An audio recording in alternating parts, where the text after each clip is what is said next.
Hello students, so today we are going to see the last part of the story. Page number 10, fourth paragraph. When I reached the station, I did not stop at the ticket office. I had never bought a ticket in my life, but dashed straight into the platform. The Lucknow Express was just moving out. The train had still to pick up speed, and I should have been able to jump into one of the carriages. But I hesitated. For some reason, I can't explain, and I lost the chance to get away.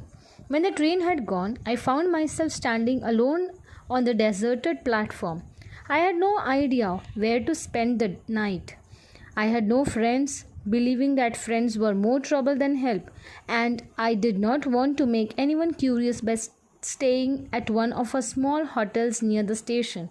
The only person I knew really well was the man I had robbed. Leaving the station, I walked slowly through the bazaar. In my short career as a thief, I had made a study of men's faces when they had lost their goods. The greedy man showed fear, the rich man showed anger, the poor man showed acceptance. But I knew that Anil's face when he discovered the thief would show only a touch of sadness, not for the loss of money, but for the loss of trust. In this paragraph, what is happening that when Hari reached the station, he straight away went to the platform without buying the ticket, as he had never bought a ticket in his life, right? He had reached the platform. The Lucknow Express in which he had to go was just leaving the platform. The train was still slow, so he could not have easily jumped and got on of the one of the carriages. Carriages is what? Separate compartments in the train, right? But he did not do so. There was a bit of hesitation in him. Even he didn't understand why he has that hesitation inside him, and because of that he could not board the train. Now what hesitation? What was stopping him for boarding the train? We'll see now. After some time, when the train had left, Hari found himself all deserted all alone at the empty platform. Hari did not know where would he spend the night. He did not have any friend whom he could go to, as he used to think that friends were more of a trouble than being helpful. He did not even want to stay at any of the small hotels, as he would attract someone's attention or he might get caught. He knew only one person very well, and he had robbed him, and he was Anil. As Hari was walking through the bazaar after leaving the station, he was thinking of his observation as a thief, that although everybody from rich to poor shows different reaction to losing their goods, right? If we get if we are robbed or something is being lost, how is our reaction? We are intense, right? But Anil would only be a little sad. That too would not be because he lost his money, but because he has lost his trust, and means he would be sad. Why? Because he trusted someone so much, and the person had betrayed him. He has broken his trust, right? But why? Because Anil used to trust Hari Singh a lot, and that is the reason why he gave him the key to the door, means anytime he can walk in and go out of the house. So he thought that he has broken the trust of someone who has trusted him a lot. That was the reason why Hari Singh was being hesitated to board the train. I found myself in the Maidan and sat down on a beach. The night was chilly. It was early November, and a little drizzle added to my discomfort. Soon it was raining quite heavily. My shirt and pajamas stuck to my skin, and a cold wind blew the rain across my face. I went back to the bazaar and sat down in the shelter of the clock tower. The clock showed midnight. I felt for the notes. They were damp from the rain. Anil's money. In the morning, he would probably have given me 2 or 3 rupees to go to the cinema. But now I had it all. I couldn't cook his meal, run to the bazaar, or learn to write whole sentences anymore. I had forgotten about them in the excitement of the thief. Whole sentences, I knew, could one day bring me more than a few hundred rupees. It was a simple matter to steal, and sometimes just as simple to be caught. But to be a really big man, a clever and respected man, was something else. I should go back to Anil, I told myself, if only to learn to read and write. Now here what happened that he was walking when he reached a park. He sat on the bench as it was the month of November and the night was a bit chilly. Bit chilly means it was quite, as it was November, cold winds were there, and then the drizzle added to the discomfort. Drizzle is what? A slight rain. Slightly it was raining there, and it started raining quite heavily, and Hari's shirt and pajamas stuck to his body because of the rain. Cold winds were blowing across his face. Then Hari went back towards the bazaar and sat under the shelter of the clock tower to escape of getting wet.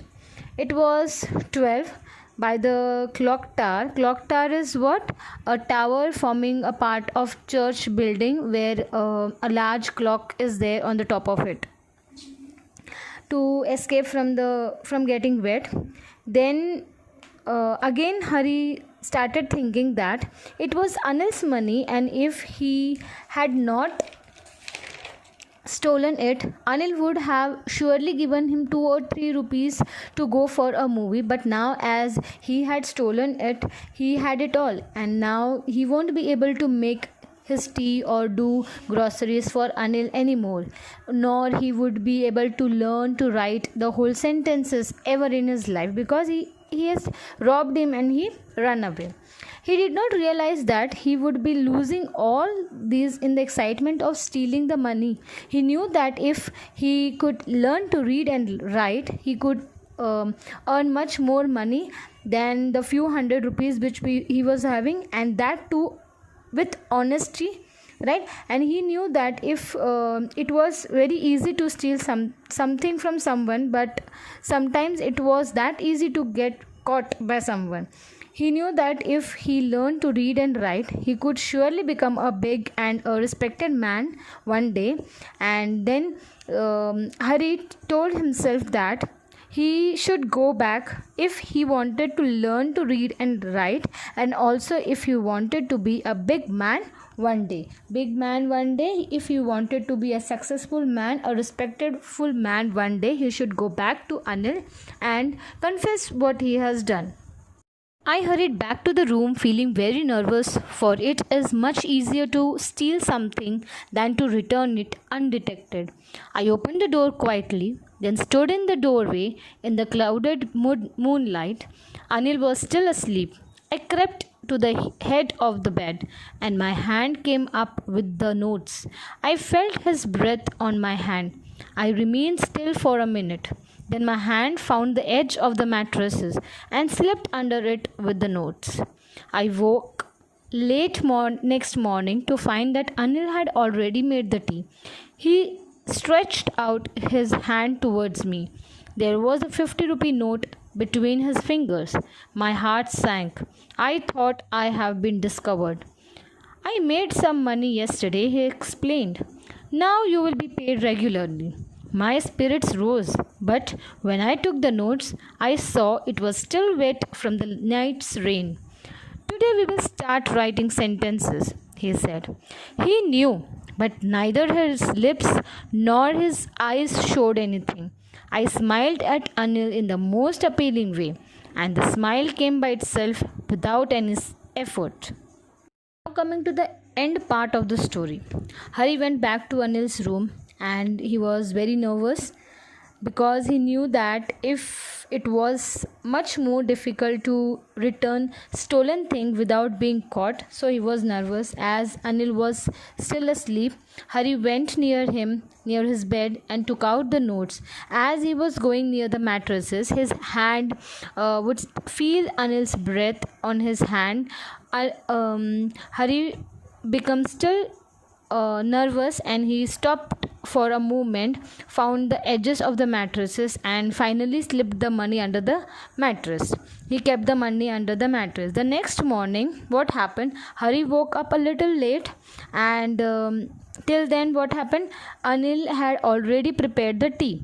Anil extended his hand, extended his hand towards Hari, and he has 50 rupee note in his hand.